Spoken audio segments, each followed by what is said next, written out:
আল্লাহ আপনি আমার দিলের মধ্যে তাকওয়া দেন, আল্লাহ আপনি আমার দিল বিশুদ্ধ পবিত্র করে দেন। আনতা খায়রু মান যাক্কাহা, আপনিই তো হচ্ছেন সর্বোত্তম পবিত্রতাকারী। আনতা ওয়ালিয়ুহা, আপনি তো হচ্ছেন নফসের মালিক। ওয়া মাওলাহা, আপনি তো হচ্ছেন জিন্দেগির মাওলা। আপনি ছাড়া তাকওয়া দিবে কে?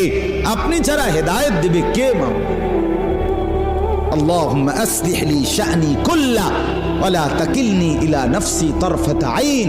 রাসূলের দোয়া, আল্লাহ আপনি আমার জিন্দেগিটা ঠিক করে দেন, আমার রাত ঠিক করে দেন, আমার দিন ঠিক করে দেন, আমার নামাজ ঠিক করে দেন, আমার ওযু ঠিক করে দেন, আমার হাসি ঠিক করে দেন, আমার কান্না ঠিক করে দেন, আমার দুপুর ঠিক করে দেন, আমার স্ত্রী সন্তানের সাথে সম্পর্ক ঠিক করে দেন, আমার মনিবের সাথে সম্পর্ক ঠিক করে দেন, আমার কবর ঠিক করে দেন, আমার আখিরাত ঠিক করে দেন, আমার বাজার ব্যবসা আয় উপার্জন ঠিক করে দেন। আল্লাহ সব ঠিক করে দেন।